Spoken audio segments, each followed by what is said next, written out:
Bonjour. Alors, dans cette vidéo, je vais vous présenter les solutions de quelques exercices de la première série de, du langage C. Alors, la première des choses à faire, c'est de lancer CodeBlock. Alors, il faut l'installer tout d'abord. Donc, dans le site de CodeBlock disponible dans les versions Windows et Linux. Donc, il faut commencer par New, ensuite Project, ensuite il faut choisir Console, et puis là, donc ici, il faut ensuite créer un répertoire et vous lui donnez un nom, TP1 par exemple. Donc là, je vais mettre TP1 et puis ici, je vais choisir le répertoire que j'ai créé. D'accord? Donc vous voyez que CodeBlock, le projet il s'appelle TP1 et puis il a l'extension CBP, c'est Code Block Project. Donc là il faut continuer sans rien faire. Donc ça spécifie le compilateur GCC par défaut, mais il faut tout d'abord l'avoir sur la machine, c'est-à-dire qu'il faut l'installer. D'accord? Donc pour la version Windows, il faut choisir CodeBlock. Alors l'exécutable qui a une taille à peu près égale à 140 mégaoctets. C'est lui qui contient le compilateur. Sinon, vous êtes obligé d'installer aussi le compilateur. Bon, voilà, ici j'ai l'interface. Donc, je vais commencer par l'exercice 1. Donc, pour compiler, donc, il y a le bouton Build. Pour exécuter, il y a le bouton Hello World. D'accord? Donc, je vais venir là. Donc, série 1, je vais commencer par l'exercice 1. D'accord? Donc, ça consiste à calculer la résistance série et parallèle en utilisant le langage C avec deux chiffres après la virgule. Par exemple. D'accord? Par exemple. Donc, je vais commencer. Donc, on me dit que les variables elles ont les valeurs, il faut les initialiser et ensuite calculer R série et R parallèle. Je vais commencer par calculer 1 sur R parallèle, ensuite j'inverse. D'accord? Donc, toujours le langage C, il a une fonction qui s'appelle main. C'est la fonction principale. D'accord? C'est la fonction principale. D'accord? Donc, durant ce cours-là, ce qu'on va faire, c'est de travailler dans la fonction main. Donc, je vais commencer par déclarer mes variables. D'accord? Ensuite, je vais les initialiser. R1 égale 100. R2 égale donc 10 kilo ohms, c'est-à-dire 1 E4. 1 E4, c'est-à-dire 10 000. D'accord? Et puis R3 égale 100 kilo ohms, c'est-à-dire 1 E5. D'accord? Puis, bon, je vais déclarer la résistance série. Et puis, la résistance parallèle, elle est du type float, parce que j'ai la virgule. D'accord? Donc, maintenant, ce que je vais faire, c'est d'appliquer la formule que vous connaissez bien en électronique analogique. Donc, R parallèle. D'accord? Vous voyez qu'il y a une autocompletion, c'est-à-dire que une fois vous appuyez sur RPL, il vous donne la continuité et puis le type. Donc c'est égal à quoi? 1 sur R1 plus 1 sur R2 plus 1 sur R3. D'accord? Donc en suivant les règles de priorité des opérateurs, vous allez apercevoir que je peux utiliser le plus 1 sur R2. D'accord? Plus 1 sur R2. Donc par priorité, il va commencer par calculer sur et ensuite il va faire plus. D'accord? Donc maintenant, ce que je vais faire, printf. Alors là, printf, je vais afficher donc R série égale, et là je vais mettre comme ça, et puis R série. Donc anti/1 c'est pour revenir à la ligne. Donc R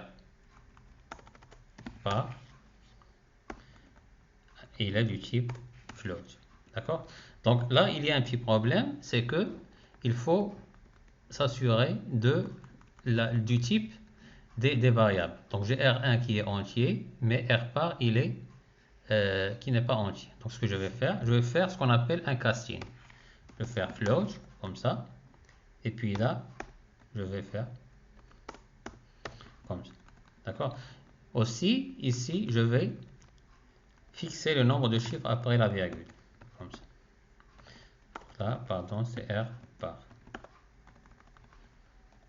Donc dans les versions nouvelles du compilateur et des interfaces de développement, c'est pas la peine de faire gauge, ça se fait tout seul. Donc je vais compiler et voir quelles sont les erreurs. Bon, j'ai quelques petites erreurs, ça fait rien. Donc ici, j'ai comme ça. Voilà, maintenant je n'ai ni erreur ni warning. Donc je vais lancer. Alors j'ai là c'est correct, mais R par n'est pas correct. Alors je vais revenir ici et voir quelle est l'erreur que j'ai. Voilà, donc j'ai 1 sur R. Voilà, j'ai pas inversé. J'ai pas inversé. Donc R par égale 1 sur R par. Voilà, me donne valeur infinie. Donc j'ai encore une erreur. Donc 1 sur R1, 1 sur R2 plus donc R par 1 sur R par. Donc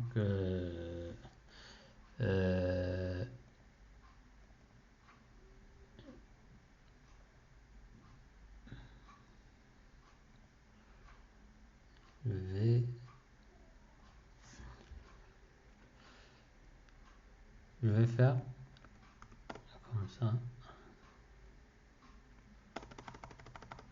Une autre manière pour le casting.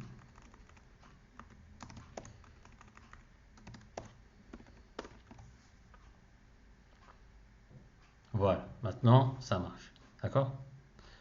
Maintenant ça marche. Donc le casting que j'ai fait avant, ça n'a pas marché. Pourquoi? Parce que float comme ça, il faut la faire sur chacune des opérations. Je ne peux pas la faire comme ça. Donc, soit je fais 1 plus, pourquoi? Parce que si je vais diviser un float sur un entier, il me donne un float. D'accord?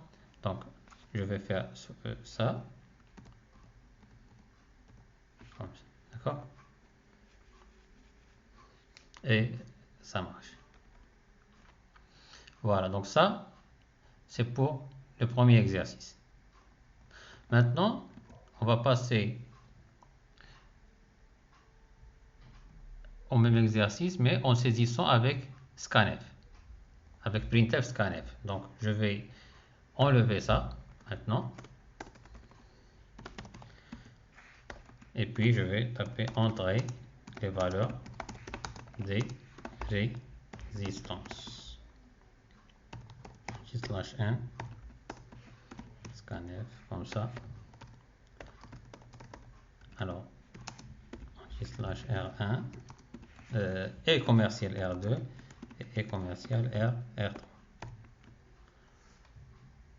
Voilà, donc c'est bon. Donc ça c'est scanf. Alors scanf, elle prend deux paramètres. Le premier c'est le type des variables et le deuxième c'est l'adresse des variables. Par définition, c'est comme ça. D'accord? Donc, je vais maintenant compiler. Donc je vais rentrer les valeurs. Par exemple 10, 100 et 1000. D'accord? Donc là, il me donne les résultats. D'accord? Les résultats corrects. D'accord? Alors ça, c'est pour le premier exercice. Pour le deuxième exercice, il me dit écrire un programme qui reçoit la valeur de rayon d'un cercle et calcule le périmètre et puis la surface. D'accord? Donc, je vais mettre comme ça, exercice 1, et puis je viens là et je mets int main. Puis, donc, je vais commencer par, donc il faut inclure la librairie math.h. math.h. Mais du moment que je travaille avec Linux, il me faut faire une petite gymnastique parce que sur Linux, ça prend pas la librairie math.h. Donc, je vais aller à Project, Build Options, et là, ici, je fais Add, et là, je fais comme ça. Maintenant, ça va marcher. Donc, je vais commencer par faire printf, spécifier les variables, int r, d'accord? Puis, je peux mettre pi égale 3.14, d'accord? Ensuite, je vais mettre entrée la valeur du rayon, d'accord? Puis anti/n comme ça, puis scanf, et puis là je vais mettre f parce que j'ai r qui est un float. Maintenant le périmètre, je vais mettre périmètre, et puis surface. D'accord? Donc périmètre égale quoi? 2 fois pi fois quoi? Fois r. D'accord? Et puis la surface égale pi fois POW. Pourquoi POW? C'est power, c'est une fonction qui me calcule. On va voir plein de fonctions dans le TP. Donc c'est une fonction qui me calcule la puissance d'un nombre. D'accord? Si je mets POW R3, c'est R au cube, etc., etc. Maintenant, je vais afficher le périmètre du cercle de rayon. Alors, je vais mettre là F comme ça. Et puis, je mets comme ça F. Et puis, anti/n. D'accord? Alors, je vais mettre maintenant quoi? La valeur, c'est pair. Et je mets la même chose là. La surface. Hein, surface. Et sur. Voilà. Donc, je compile. Donc, j'ai des warnings. Format f expects a matching double. Donc, j'ai surf qui est donné là. Donc, pi fois r qui est là. Et puis,